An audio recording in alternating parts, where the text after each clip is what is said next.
WBNE. Hello and welcome to episode 93, all about The Hobbit, Chapter 7, Queer Lodgings, being the 93rd part of That's What I'm Tolkien About.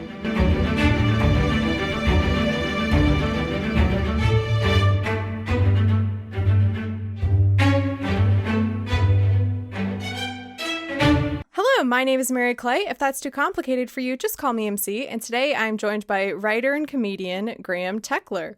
Welcome, Graham. Hi, thank you so much for having me. I'm so excited to have you on because listeners, this podcast, we are all huge fans of your comedic genius, which is Hobbit Milk. Thank you so much. The character of J.R.R. Tolkien is just so funny. I appreciate that. Yeah, and I was messaging with Allie Gordon actually, and I said, "Oh, do you have any recommendations for, do you know anyone else who likes Lord of the Rings and whatnot?" And she said, "Oh, Graham would be really good to have on. You might have seen this so one sketch." Yeah. And I lost my mind because it's just one of the funniest things in the world, and I constantly quote it to myself. So I'm glad to hear that it qualified me to have a scholarly discussion. It's a very silly bit, but I'm glad that it registered as good. We should have him on to talk about, dive into the text and really unpack the analysis. We don't have to get scholarly. I'm as unscholarly as they come. So okay, phew. So listeners, if you're listening and you've never seen this sketch, do yourself a favor and go watch it right now, because it's just, I think, I've never met J.R.R. Tolkien, obviously, but I feel like that was super accurate to who he would have been. So where's the Hobbit milk, Jacob? Well, why don't you tell me a little bit about your background and history with Lord of the Rings or The Hobbit and how you got into it? Sure. I mean, the Peter Jackson movies came out at like the perfect moment. I think, I was in like the first or second grade when the first one came out. So I was the prime age for that to be like my thing for the next, 5 solid years unbroken. I grew my hair out longer than I have it right now. Because I was such a big Legolas fan. But yeah, I was sort of just into any, like from that point on, into any sort of Tolkien adjacent stuff or adaptations. Like I was a big fan of the BBC audio drama of the Lord of the Rings, which was extremely scary to me, and like was kind of something I listened to freak myself out a little bit when I was a kid. And then I also had a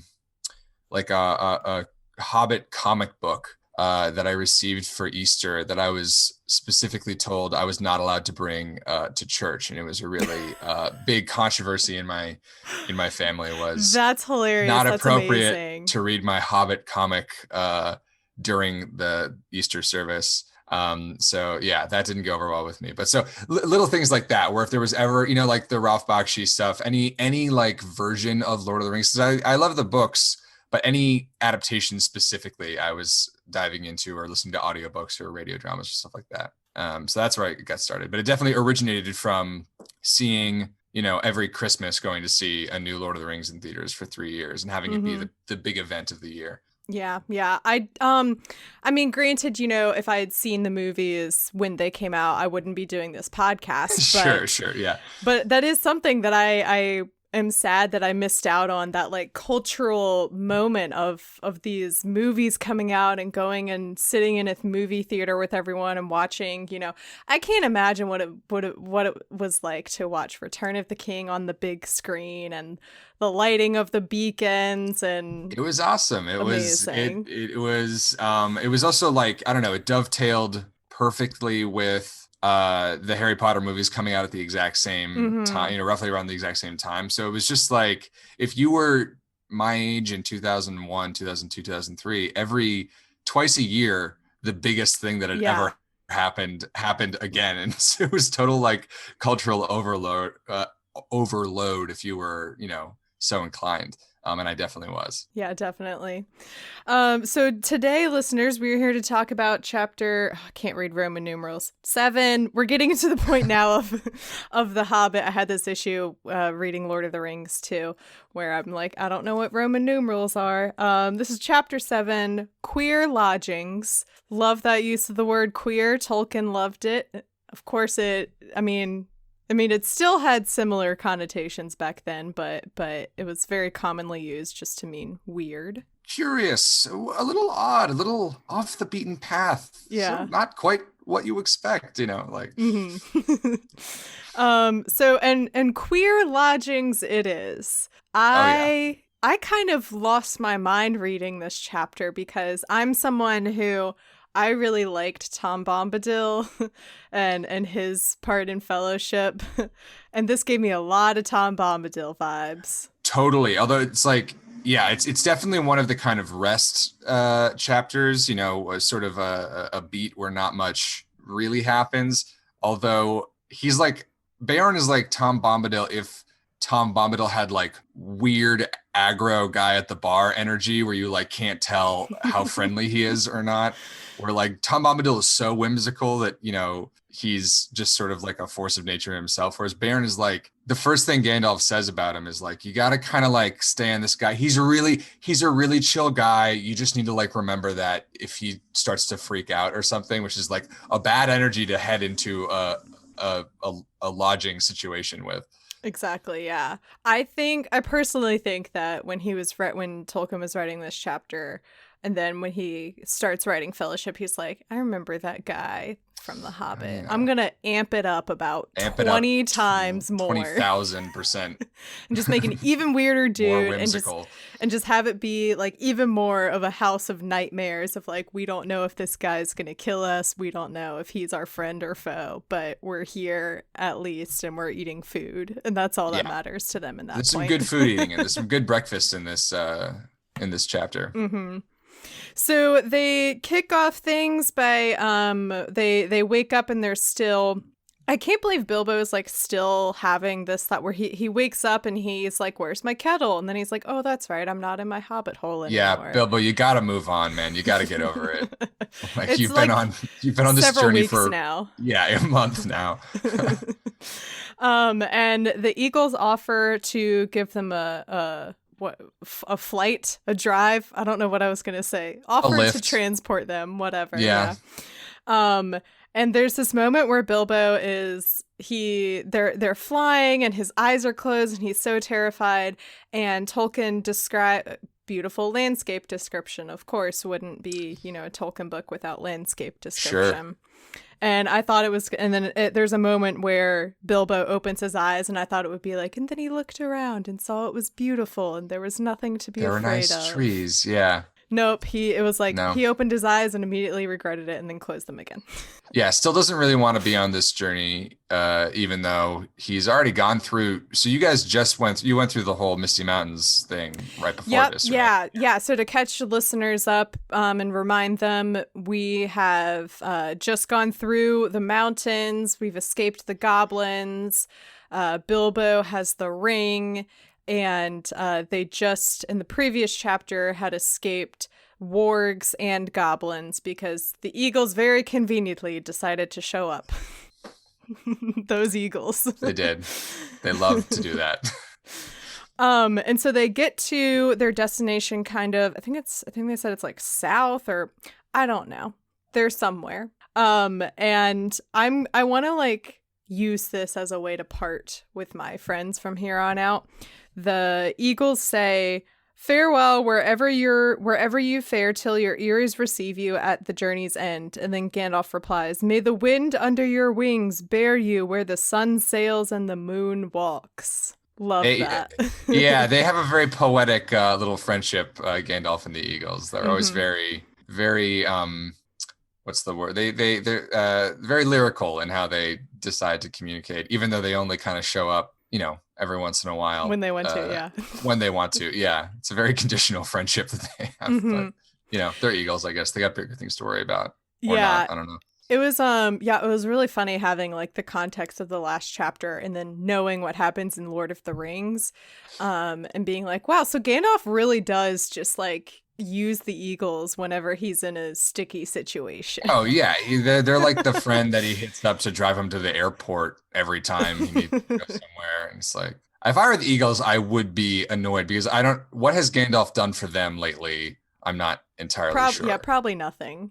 Yeah, I have no clue what and again, I don't know what he's up to in this chapter either, because he mentions that he has other pressing business to attend to. And I'm like, what business? What are you doing, Gandalf? Yeah, the whole characterization of Gandalf in The Hobbit is a lot like pricklier and less reliable than he is in Lord of the Rings, where he's such a sage, wise old man, you know, with the, I guess the stakes are higher in Lord of the Rings, so maybe his eye is on the ball a little bit more. But in this one, it always kind of freaked me out as a kid, or kind of concerned me as a kid. This chapter especially, where he just decides to kind of bounce without telling you why. And obviously, you know, in the expanded, you know, universe, he's doing, you know, he's not going to like garden or whatever, like he's doing stuff. But at the time you're like, dude, what's the point of this? You keep bailing on this, then why are we then you don't get mad when we mess stuff up, basically, is what I would always think to myself. Yeah, I really love chaotic. I've been calling him chaotic Gandalf. Great way to put it. And he's just feeling like very chaotic neutral to me. Oh yeah. And I love it. It makes me laugh so much. And which I had like a prediction coming into The Hobbit, because I had heard people say like, oh, you get to spend more time with Gandalf and he's not as serious. And I'm like, oh, that sounds fun. And it is very fun. Oh yeah. He just kind of, he from the jump, I mean, he kind of just shows up, tells you you're on an adventure, and refuses to give you any exposition until like it's a bit too late. And the funniest part is when he like chastises Bilbo about being on the adventure, and I'm like, you're the one that brought him. A lot of time chastising everyone for not doing things the way that he would do them, even though he's like the most enigmatic dude on the planet. Although when they arrive at Beorn's farm, Beorn, I'm not so quite sure. So I listened to the audiobook to get the pronunciation, because that's spelled Beorn. When I was reading it, I was saying it in my head like Bjorn. It's a very Scandinavian vibe. And the audiobook pronounces it Bjorn, which I think is the name of the baby carrier brand. Yeah. No, he sounds like an IKEA product. So Bjorn. I don't know, however way you want to pronounce it. Yeah. Well, once they get there, and he says, "Hey, I'm Gandalf. I've brought some friends with me," and he doesn't know who Gandalf is. And he knows who Radagast the Brown is. Radagast the Brown, who's like the most random, C-list wizard in all of literature. That was a huge red flag to me, like reading this as a kid. I was so spooked that it's like, wait, you're telling me we're trusting this guy? You don't know who Gandalf is? Like, clearly you're not a major player in this game. So yeah, this is the fact that he was so indifferent to Gandalf's existence was like, man, I don't know if we're at the right house. Like, we should maybe wait till we get to a place where like people know who Gandalf is, because historically, people who don't know who we are don't like us very much. Yeah. Is kind of the vibe so far in this journey. Yeah. And before we get to that part though, I do want to point out this one very quick throwaway line that I was just like, hang on, let's go back to that, Tolkien. So after the eagles leave, it says, Bilbo never saw them again, except high and far off in the battle of 5 armies. But as that comes in at the end of this tale, we will say no more about it just now. And that's it. So funny. I totally forgot about that line. That is I guess, he's teasing out, he's keeping you on the line, trying to keep you invested, promising a big battle coming at some point. But it's such a that is such a random thing to bring up at this point. Yeah, and say no more about it. He does, because that's it. Yeah. You're just kind of like, what? The battle of what now? Yeah, Okay. no, he's a bit of a Gandalf figure himself. He kind of lets you know stuff sometimes, and sometimes he's like, oh, well, you'll learn about that once when I tell you about it. Yeah, and not a but moment that's not before. important right now. What is that? Oh, that's from the movie Airplane. That's it, where they're like, a hospital, what is it? Well, it's a building where you take sick people, but that's not important right now. That's it. That is the vibe. I was like, what did I just quote? Yeah, so Gandalf mentions that he will be leaving them soon, and they're all really upset about it. And he does say, for a second, I thought he was just gonna just peace out right then and there and be like, well, bye. Same, yeah. But I kind of forgot says how he'll be long there he a couple sticks more around days. in this movie. Yeah, a couple more days. And he says that they're nearby. He says it's his friend, but yeah, when we get there, and the way that he describes and like sets this up, he's like, okay, this dude is very like, we have to be cautious. We're going to go in 2 at a time. We're not going to startle him. He is a skin shifter, is the phrase Tolkien uses here, which sounds terrifying to me. Oh, it has a much more gruesome sound than it's really. He just changes. He's either a human or he's a big old bear. Or he's a bear, yeah. Which is frightening to imagine. I mean, I wouldn't want to be in the same room as the guy, but skin changer is a very like, oh, sounds more menacing when you put it like that. Mm-hmm.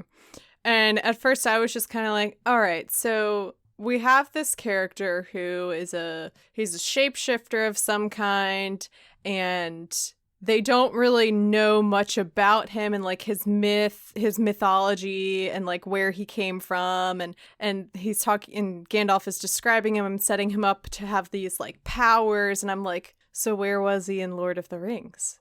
Where did he go? Tolkien just a big invented question. This, I mean, this dude who did nothing. He does have the characterization of someone who is really above it all. Like he can barely be bothered to kind of like interact with the outside world. I mean, did they even mention him at all in Lord of the Rings? Looking at his that's what I was trying to think back on. I feel like I recognize the name Bjorn, but I could not for the life of me like place it anywhere in the book. So there might have been an explanation for like, oh, this is why.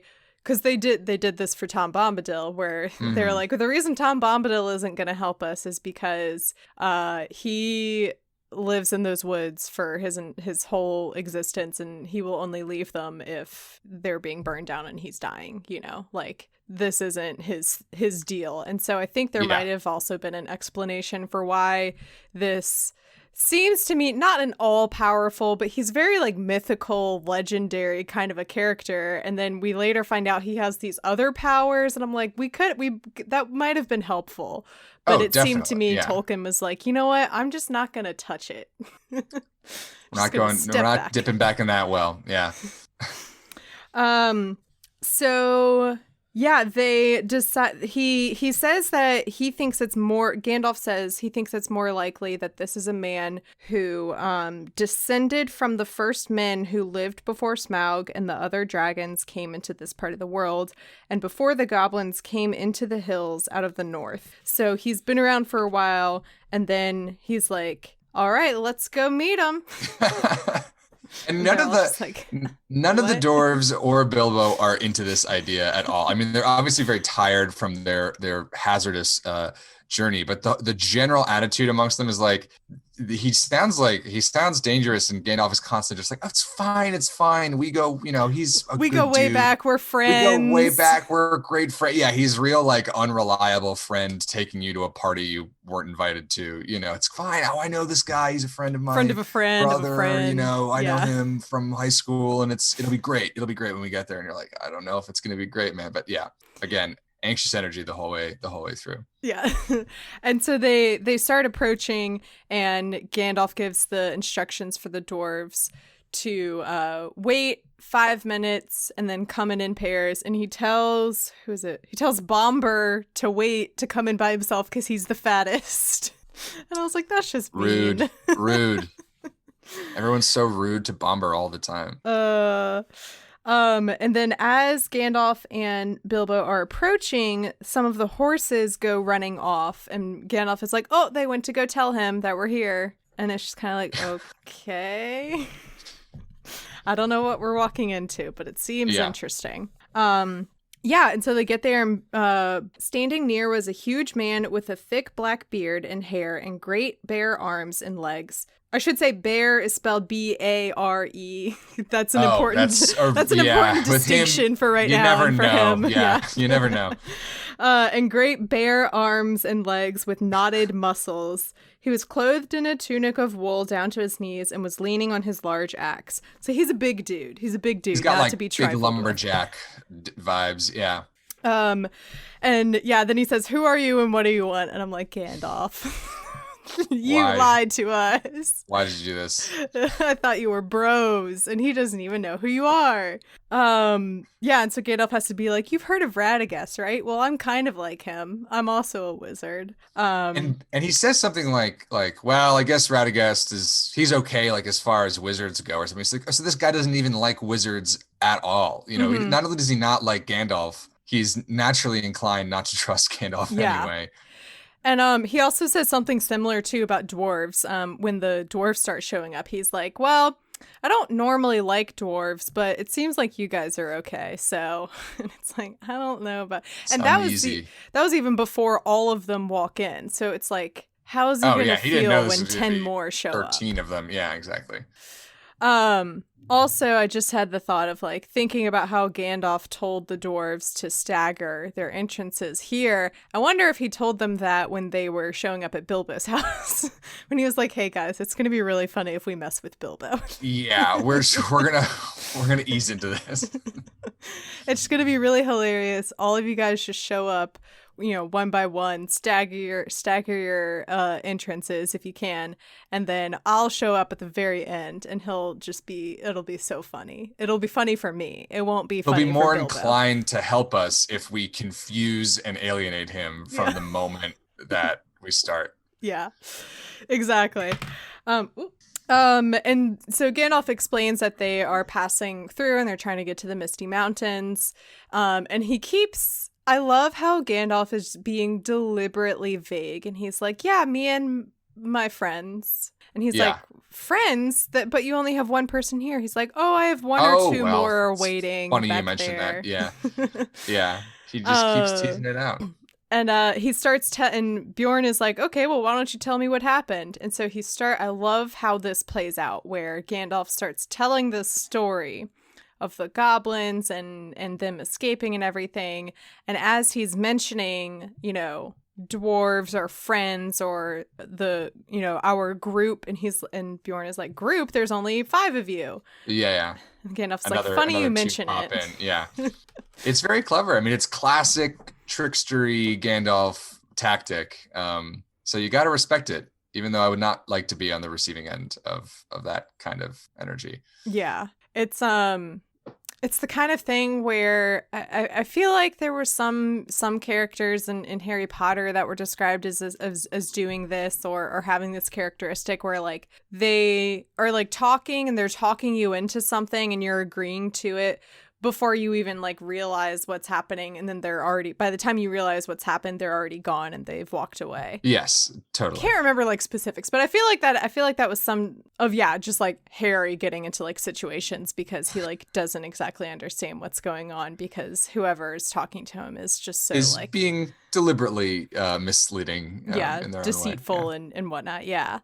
And so eventually all of the dwarves come in and Bjorn is like, "Well, I can't even be mad that you lied to me about the fact that there's, you know, a baker's dozen dwarves." Yeah. I think there's 13. I can't remember. I can never keep straight how many dwarves there are. I thought it was 12 up until this chapter, but apparently I think it's 13. I think it's 13. Yeah. And so Bjorn is like, "Well, okay, that was a pretty fun story, so I guess I'll let you guys stay, especially since you escaped the goblins, and I hate those guys, so." Which is the first indication that it's like, okay, well, he can't be that bad, you know. That's the first reassuring moment in this entire exchange that they get is like, oh, he hates goblins. We famously hate goblins too. enemy of my enemy is my friend kind of situation. Yeah, they're pretty much just looking to connect with anyone who's not going to team up with the goblins at this point. Looking to link up with like-minded professionals in the South Middle Earth, Yeah. they're on LinkedIn, they're ready to connect. Exactly. So then Bjorn invites them all in to have dinner, and he's like, well, I guess you can stay a little bit. And this is where a lot more of the like magical elements come into play that kind of lost me almost because it's so different from what I know of like the magic and the fantasy elements from Lord of the Rings. Sure, yeah. Is so different. So they sit down for dinner and they walk in and there are Bjorn is commanding like sheep and dogs, and I think at one point it even says like ponies to do all this stuff for him. And some of them, I think it says that like the dogs are walking on their hind legs and carrying stuff with their front paws, and they're serving everyone. And I'm like, it's like Fantasia or something, and you're like, what's going on? What's happening? This is very I don't know, kind of Narnia, maybe even for me. Very like a lot more magical than just like fantasy. I don't know if that makes sense. Sure. No, totally. And again, this is where I was like, these superpowers would have come in handy in the War of the Ring. Yeah, Bjorn, absolutely. If you had showed up to help maybe command a couple nearby wolves or whatever, but okay. Talk to some other bears if they're into it. Get them involved. That would have been cool, but loop them in. If you want to stay up in your cabin. But fine. hindsight is 2020. It was a stressful situation for everyone. So we don't want to be what's the phrase, like Monday morning coach. What is it when you're coaching the game after it's been played? You know what I'm talking about? I making this up? Can't say I gotta do. look this up. You look it up because I'm not a sports person. Well, sports neither related. than I. And a Monday morning quarterback. That's the phrase. Oh, I have never heard that phrase before. It's sort of like a backseat driver, I guess, or someone who's like, well, if I was in that situation, I would have done X, Y, and Z. Okay, I gotcha. Oh, yeah. Okay, but I get it now. That said, it would have been nice to have him involved in the War of the Ring, for sure. Yeah. Also would have been nice to have Tom Bombadil, whatever. My theory is just that Tolkien had so much fun making these insane, like, powerful characters, and then was like, oh, made him too powerful. Yeah, exactly. That's my bad. Doesn't Tom Bombadil get offered the One Ring? So, like, do you just want to do this for us? And he's like, nah. That's the thing I just always come back to that just makes me laugh so much, is because he takes the ring like from Frodo, because they're like, oh, look what we have. And then he puts the ring on. He doesn't turn invisible. And everyone's just like, okay. Whoa. Not expected. Yeah. What? And then he does sleight of hand magic with it. He does something where like he pulls it from behind like Frodo's ear. What a freak. Yeah. And they were like, dude, everyone's freaked out about this ring as it is. Oh man. And then Tolkien was like, nah, I think I'm just gonna leave him in his woods. Honestly, not to be messed with. As long as he's happy. As long as he and Goldberry are happy, he and his wife, yeah. Yeah, and I did write that, just speaking of which, that was my note here, as they're like sitting down, having dinner, these literal animals are serving them. I wrote down, what is it with Tolkien using these enigmatic characters that we never see again to provide places of refuge? It's just, I guess, his thing. Yeah, the only one who really comes back in a big way is Elrond, who slightly more reliable, at the end of the day. I mean, he's a weird guy too, for sure. He's got his own weird stuff going on. But if I had to pick one of the places that they've been so far to like hang out, Elrond would be the place. Yeah, sure. I would say, Rivendell as well. Yeah. The last homely house and the elves and everything. Because the elves are very, at least in the books, are very like fun to be around versus. Sure. Yeah. they're like a little pretentious, but like in a nice way, like Yeah. they don't freak you out, they don't have animals serving you food, Yeah. And and there's they're not not constantly threatening to turn into a bear and eat you, yeah. if you don't do something they like. So they have that going for them. Yeah. And then speaking of oh wait. So so they all sit down and eat dinner, and the dwarves sing a song. Of course they have to sing a song. Naturally. And then before they go to bed, oh, this is what I was gonna. That's right. So at some point it notes that it just says the great door had creaked and slammed. Bjorn was gone. So I like that he's left. Yeah, he's like, on his own you guys are schedule. I got things to do. I got bear things to do. Got bear activities. Yeah. This time he does mean BEAR. BEAR. Not and he's the only person you have to really make that distinction with, because it could really be either one. Yeah, on an audio podcast that's pretty important. Yeah. And so before they all go to bed, Gandalf says apparently Bjorn told them before he left. I don't know if I might have missed it if he said it or if this is just like Gandalf saying it and this is the first time we're hearing it. He says, "You must not stray outside until the sun is up on your peril." And I'm like, well, that's terrifying. There's all these rules, it's very fairy tale-esque, it's like we can't just hang out and have a nice dinner and go to bed. There's got to be this looming threat of like, if you do one thing wrong, you'll die. It's, it's all about peril then, which is not the way I like to relax, and not the way that Bilbo likes to relax, because he has a very hard time relaxing throughout the rest of this chapter, even though, his situation is relatively good now. He's constantly worried about being eaten by a bear as soon as he falls asleep, and has a hard time dozing off, as would I, to be totally honest. Yeah.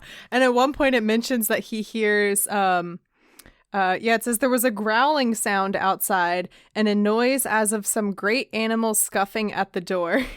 And then it says he dived under the blankets and hid his head and fell asleep again at last in spite of his fears. So the fact that like Bjorn is out there having like a bear fight is all I can imagine. Sounds like a bear fight. Yeah. Sounds like a bear fight to me.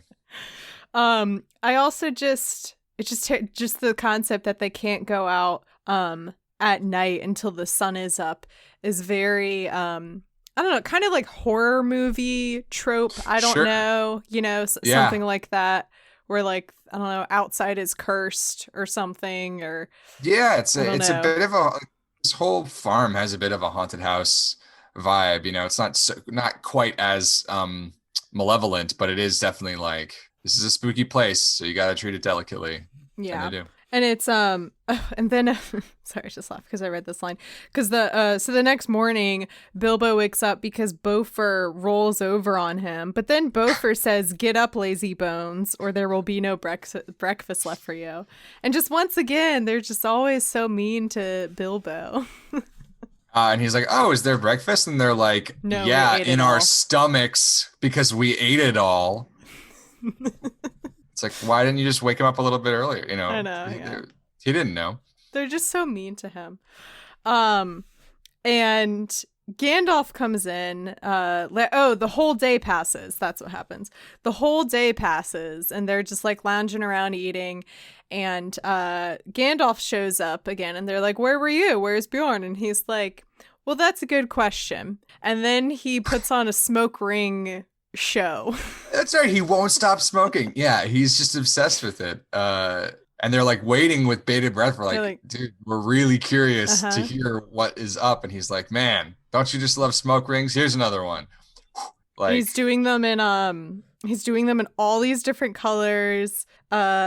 Which is cool. I mean, I have to give him credit for that. But again, his timing is his not his strong suit. Like, well, no, I think he definitely did this very deliberately, where he's like, "Well, that's an interesting story." Oh, you think he's messing with them? Yeah. And then he decides to put on this show where he's doing like little ones and big smoke rings, and they're blue and green and red and silver and all this other stuff. And I think he's just like, this is fun for me.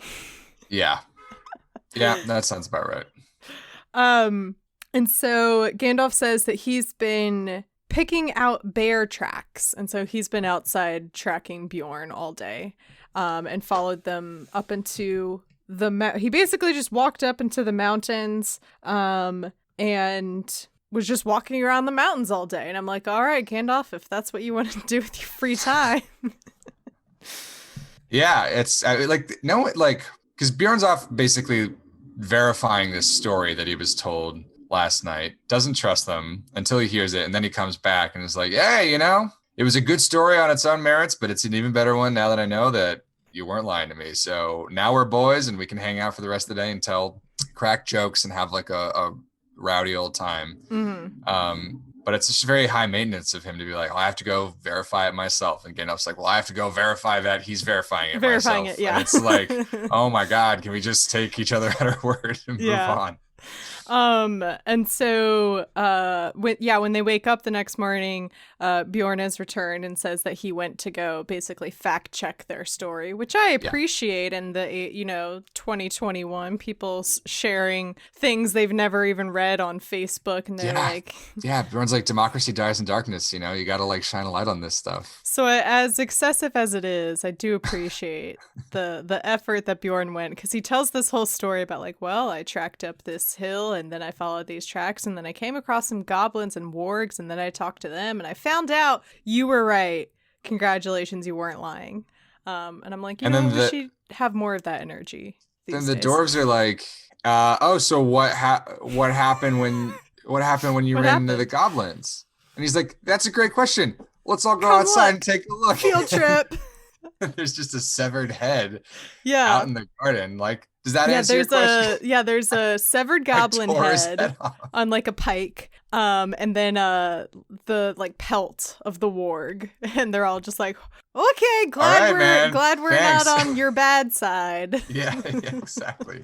It's just a very extra way of communicating all of this stuff to them. But that's the style. That's his stile. He's a very interesting man. He's on theme. He's very on theme the whole time. So I think he's just like the epitome of like manly man going to live in the woods. Yeah, exactly. To the ultimate extreme.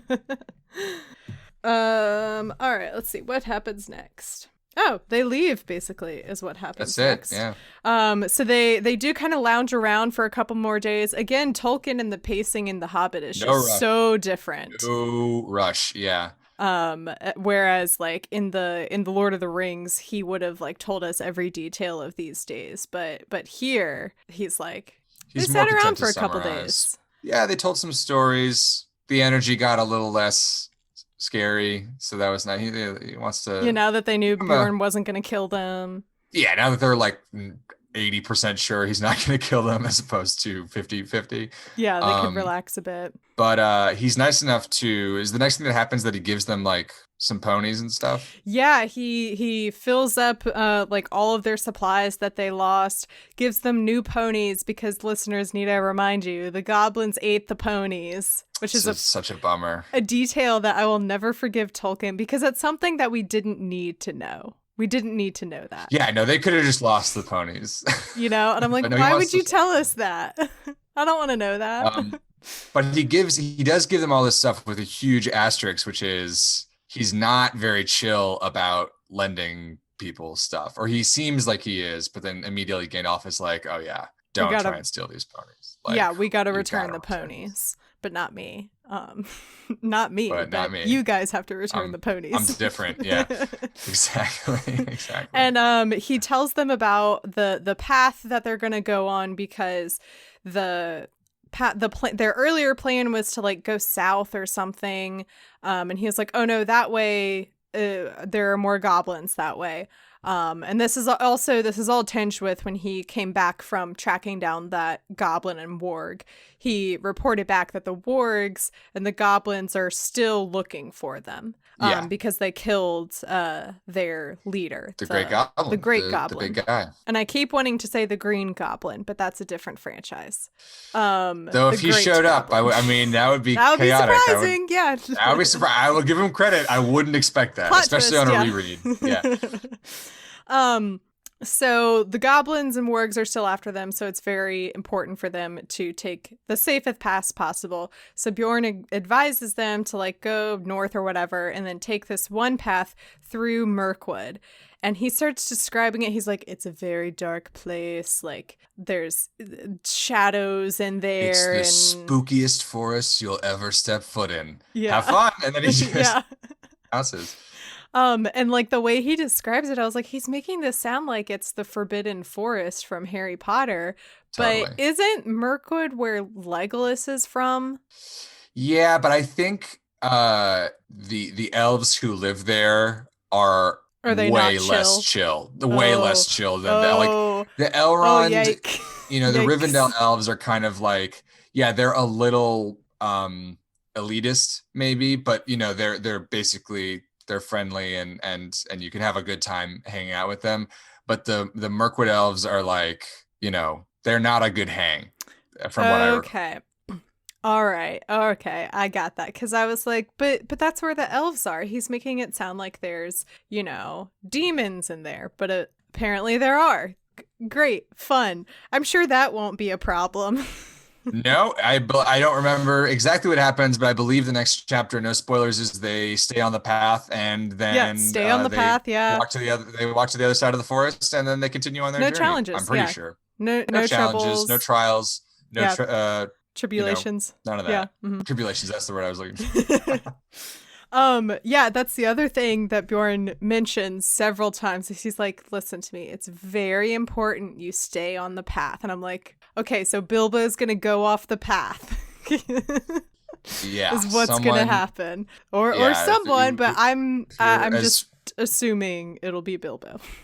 Yeah. It's, I'm excited for you to read this next chapter. I was going to say, you don't have to. Yeah, you can plead the fifth. You can just remain silent and not respond to that at all. But I'll do that. The way to ensure that that your characters are going to go off the path is to mention at least 3 times in this chapter, stay on the path. 6, 7, 10 times, stay on the path. Yeah. Multiple times. But not Gandalf, who bounces. Again. So they peace out. They say goodbye to Bjorn. And there's like Tolkien, he can't keep it like, he can't stop himself. There's like a good 1.5 pages of like descriptions of traveling, and my eyes glazed over and I had to read it 4 Does million it dip times. into verse at this point? I feel like he starts rhyming when I'm not expecting it, and I'm like, what's going on? Maybe. Honestly, I don't remember. Let me see. Because he does get very, this is also where he gets like very poetic with his language. Sure, yeah. Again, can't help it. The sun is golden. Oh, this was like this is so creepy. It says, but in the evening when the dusk came on and the peaks of the mountains glowered, I never know how to say that word, glowered against the sunset, they made a camp and set a guard, and most of them slept uneasily with dreams in which there came the howl of hunting wolves and the cries of goblins. It's so funny. I mean, like, The Hobbit has the reputation in the culture of being like, oh, it's like the Lord of the Rings, but it's like, it's the kid-friendly version. It's the much more playful and funnier one, which is true to a certain extent. Like it's The Hobbit is not really concerned with geopolitics to the same degree that the Lord of the Rings is, but it's definitely, he's trying to, he is trying to scare you. Like it does have even in resting moments like this, like he's trying to remind you that like, oh, this section of the book is a little bit more dangerous even than the last section of the book. So don't let your guard down, boys and girls. Yeah. Danger's coming. Danger's real coming. Fun. And this is so when they get to Mirkwood, or the entrance of Mirkwood after, I think it's been 4 or 5 days of traveling. This is when Gandalf is like, okay, guys, it's time to send your ponies back. And they're like, oh, do we have to? And he's like, yes, because as Bilbo noticed, I forgot to mention at one point, Bilbo mentions to Gandalf, like, hey, was that not like a black looming shape in the shadows? Is that big bear-shaped shadow? Does that have anything to do with the guy who turns into a bear who we've been hanging out with? Or is like a real bear that's going to kill us? And I believe, let me find it. Because I believe Yeah, and then Gandalf just responds, "Hush, take no notice." Just the fact that Gandalf's like, don't worry about it. Don't stress. Too late. And yeah, so Gandalf mentions, he's like, no, we have to send the ponies back because Bjorn didn't trust us, and he followed us, because he didn't believe that you would send the ponies back. And he was kind of right, because you don't want to. And if I wasn't here, you would have kept them. Yeah. And then they're like, well, what about yours? And he's like, well, I don't have to send mine back because I'm not going me. with you. Yeah. He's like, well, I'm going to keep riding on. And I'm like, so are you stealing this horse, or did Bjorn give you permission to take this with you? Because Gandalf, we learn in Lord of the Rings, Gandalf has a habit of just taking horses from people. Yeah. No, he plays fast and loose with horse ownership throughout his appearances. But yeah, he doesn't trouble us with the details here, you know? It's none of our business, I guess. I'm curious, but I guess it's not really not information that's meant for us. But. Yeah. And I like how like brief and like kind of not snippy, but again, just like the like dry humor that the Hobbit has. They say, yeah, Thorin says, you don't mention sending that back. I don't because I am not sending it. What about your promise then? I will look after that. I am not sending the horse back. I am riding it. And he's just like, well, I'm not sending it back because how else would I get to where I'm going? You're being difficult, Gandalf. Silly dwarves. You're being deliberately difficult. Yeah. And then he goes into a speech, which is not comforting at all. And he's like, oh, goodbye, everyone. We may meet again before all is over. And then again, of course, we may not. That depends on your luck and on your courage and sense. And then he says, think of the treasure at the end. And forget the forest and the dragon, at any rate, until tomorrow morning. So I love that he's like, just think of the treasure and not the dark, terrifying forest and the dragon. Okay, bye! Yeah, later. And he's off. And Bilbo, it's the conversation with Gandalf where one of them is like, is there any, like, just triple checking, is there any chance we could go around this spooky forest? Like, it's like, yeah, if you want to, you know, if you want to die 200 miles going the wrong way, or do you want to go up to the necromancer, Bilbo? Does that sound better, more fun? Bilbo's no, like, great. You didn't have to go in that forest. Yeah. Yeah, Gandalf does. He's like, I mean, you can go north or south. Yes, he does mention. He says, before you could get round it in the south, you would get into that land of the necromancer, and even you, Bilbo, won't need me to tell you the tales of that black sorcerer. I don't advise you to go anywhere near the places overlooked by his dark tower. I'm sure we won't have to worry about that. No, ever. Yeah, enough said. No, into the forest. I'm sure the tower and whoever this dark entity, Shadowland. Yeah, it's ringing a bell, but I'm sure he's not doing his own thing. We don't need to worry about him. And then Thorin says to Gandalf exactly what literally exactly what I wrote down. He says, very comforting you are, to be sure. Yep. And then he's like, kindly leave now because you're annoying me. And if you have nothing kind or helpul to say, then I just don't want to look at you anymore. At all. Yeah. And so Gandalf gallops away, and then I love this note because it says that he needed to have the last word, so he turned back around and says, "Don't leave the path." Yes, thank you, Gandalf. We got that. Yep. And so the dwarves and Bilbo are all very upset because now they're all on their own, and they enter this dark forest of Mirkwood. Yeah, it says they each shouldered the heavy packs and water skin which was their share, and turned from the light that lay on the lands outside and plunged into the forest. I like that word plunged because it's like they're it's a great cliffhanger moment, you know, diving into darkness. And I don't know, so the title of the next chapter is Flies and Spiders, which sounds real fun. Yeah, maybe it's a metaphor, maybe it's literal. I don't know. Oh, geez. Not for me to say. And the thing is that my context from Lord of the Rings, just thinking of spiders, I'm like, oh, Shelob. I'm sure this chapter will have lots of fun stuff. Listeners can't see, but I'm making a sort of a sort of tight-lipped, well, wide-eyed. We'll see. Can't say. Yeah, we'll see. I mean, I wouldn't be surprised if it was a metaphor, and I also wouldn't be surprised if it was literal chapter title based on what Tolkien he has likes done both. before. He's a fan of both the thuddingly literal and the totally abstracted and unhelpful analogy. So yeah. Need I remind everyone of in Return of the King, I got spoiled by Tolkien's own book because there is a chapter title called The Pyre of Denethor. Yeah. So there you go. There you have it. Well, is there anything we missed in the chapter that you wanted to talk about or point out? The only thing that stood out to me rereading it was not any, unless I'm mistaken, not any One Ring or Magic Ring talk in this chapter. Yeah, right? I was thinking Doesn't about come that up. too. Yeah. Mm-hmm. Which, because it is in the last chapter, if I recall correctly, it's a big part of the last chapter during their thrilling escape, right? Yeah.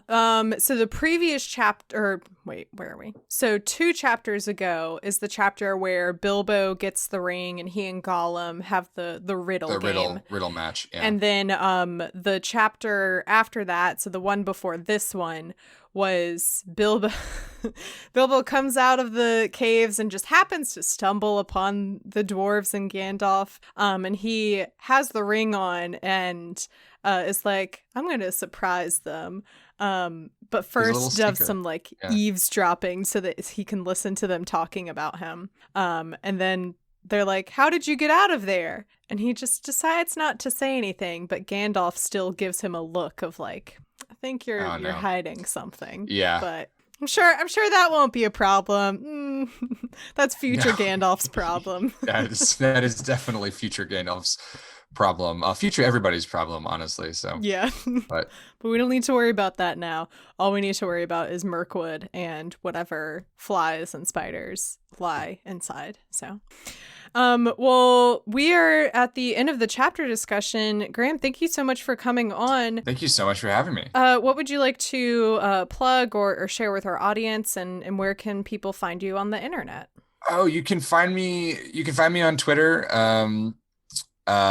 Which my handle is just my name with 8s instead of A's and 3s instead of E's. Decided to make it difficult for myself and for other people. And I've been paying the price ever since. But that's where people can find me, and that's where I spend, unfortunately, most of my time. So yeah, I feel that. Unfortunately, that's where I spend most of my time. I feel it very heavily. That's What I'm Talking About is a proud member of WBNE. You can learn more about the network by going to WBNE.org, where you will find all of our shows like Curly Critics. Hi, I'm Carrie.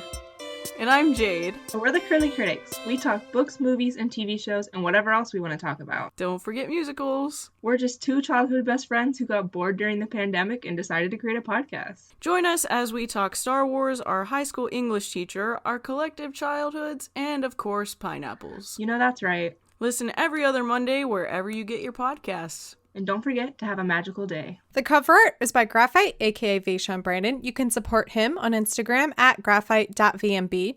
You can get merch for That's What I'm Talking About by going to tpublic.com/user/talkingaboutpod or following the link in the episode description. You can find the podcast on Twitter and Instagram at TalkingAboutPod, and you can also join the Facebook group. You can find me on Twitter at MCWhatsup and Instagram at MCTurnDownForWhat. You can support the podcast by going to patreon.com/TalkingAboutPod and becoming a patron. There are different tiers and perks, like you can join our Discord for $3 a month. That one I recommend a lot.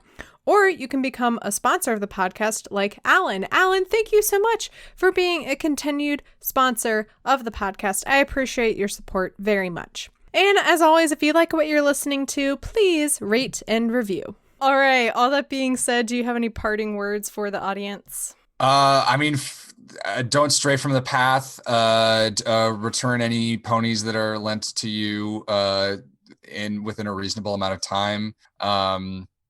And I'm trying to think of any other words of advice. Have fun with the next chapter. It's totally normal and nothing goes wrong. And no one strays from the path. Definitely. Yeah, no one strays from the path, so don't worry about that.